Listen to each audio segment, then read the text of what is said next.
In an industry filled with boundary-breaking visionaries and spectacularly accomplished eccentrics, Lee Scratch Perry stood out. The legendary producer of reggae and dub music has died at the age of 85. No cause of death was given. Jamaican media reported that Perry died in a hospital in Lusail, in the northwestern part of the country. His passing today was confirmed in a series of tweets from Jamaican Prime Minister Andrew Holness.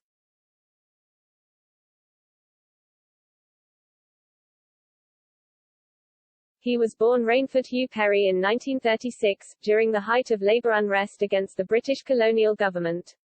Although he dropped out of school as a youngster, Perry would become a global repository of knowledge about music. His memorable nickname derives from a 1965 song, Chicken Scratch.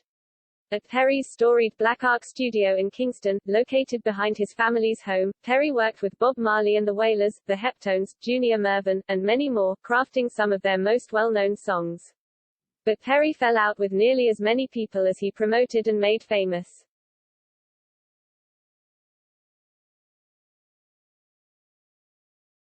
It was clear early on that he was best off as his own boss, reported Christopher Johnson in an NPR profile from 2006 that looked back on the producer's career and is well worth listening to in its entirety.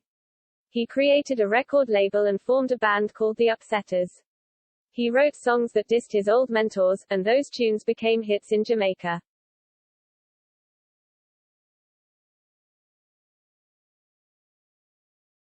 Perry also, Johnson notes, secretly sold the Wailers tapes to another label and kept the money.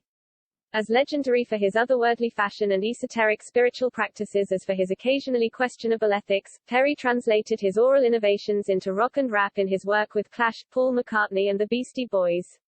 More than anything, though, Perry helped synthesize some of the most fundamental musical building blocks many of us listen to today, said the Chicago-area DJ Rickshaw. He was experimenting with things that people still to this day are inspired by, he commented in that 2006 Nepalese Rupees piece.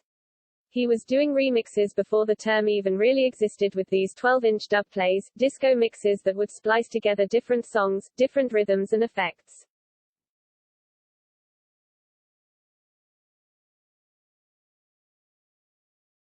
Perry's flamboyance manifested in various ways in his long, accomplished and idiosyncratic life. He was suspected of burning down the Black Ark studio in 1983 after a breakdown, having covered nearly every available surface in scribbled black marker. "I needed to be forgiven of my sin," Perry told Rolling Stone. "I created my sin, and I burned my sin, and I am born again." He moved to Switzerland temporarily after the fire, in part, he said in an interview with The Guardian, because he was part elf and needed cold weather.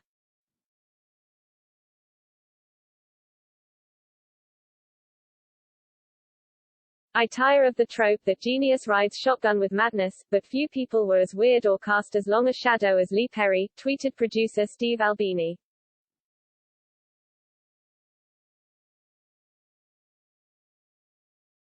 His records were shocking and became talismans for anybody who ever tried to manifest the sound in their head. Requiescit.